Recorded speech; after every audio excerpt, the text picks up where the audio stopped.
We have been taught to silence ourselves, that our silence will save us. It is only now, many years later, that I know this to be false. Only now, as I write this story, do I feel my voice coming.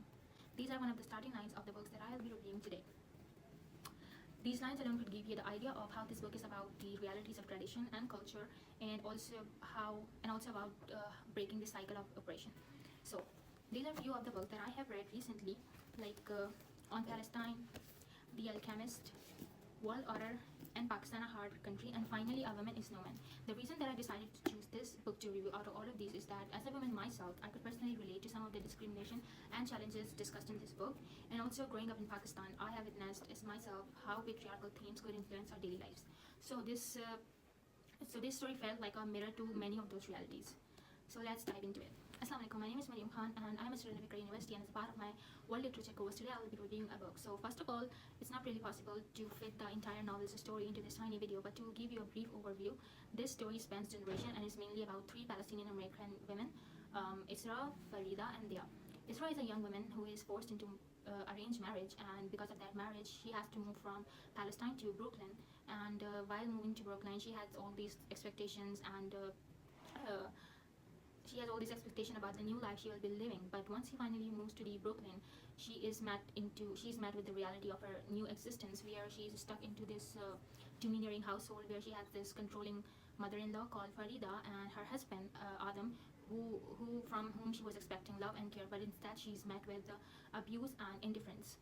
Then throughout the story, Isra endures her many struggles, and she wanted to have education, but despite of her desire to have education, she is expected to produce sons and remain obedient, which reflects the deeply rooted gender norms, gender roles and norms. And since slowly and gradually her silence becomes her prison and also her shield, which reflects the plight of many women around the world who are going through the similar circumstances. Then decades later, we follow the story of Dea, who is the daughter of Isra, who is also going through the same thing. She's being raised by her grandparents, and like her mother, she's also forced to young marry and denied to go to the college. Then one day she receives a mysterious note that urges her to find the truth about her family and the mysterious death of her parents, and which later turned out to be that Isra was killed by her husband as a result of domestic abuse. And during that, he was also urged that she should also think about every traditional thing that she has been taught throughout her life, which may or may not be benefiting for her. Like at one instance, her grandmother says to her that a woman was put on this earth to please her husband. Even he was wrong. A woman must be patient. A woman must endure.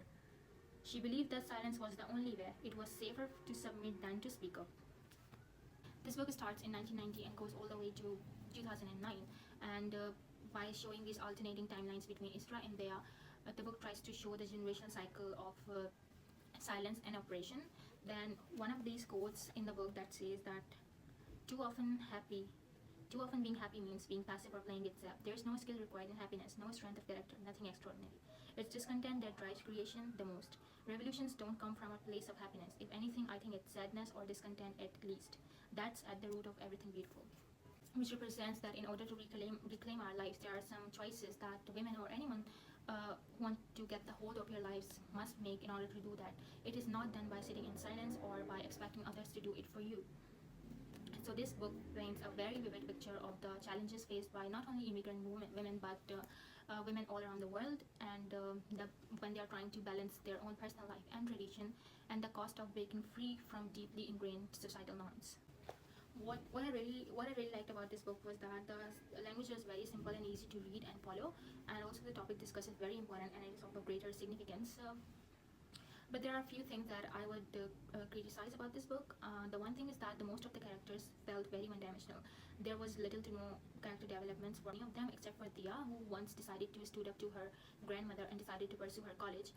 Secondly, at many instances, it felt like the author was misrepresenting the entire community as one type, like all the women are weak and subservient and all the men are barbaric who give women little to no choice. There were also many instances of where author tried to glamorize the Western culture by intentionally or unintentionally comparing it with the Eastern one, and where it felt like the only way to save yourself was to adopt the Western values. Otherwise, it's not possible to do that. So overall, it was a very good read, and however, it got very heavy at times by the themes of domestic abuse and other darker themes. But I would like to end this review by reading one of my favorite quotes from this book, which is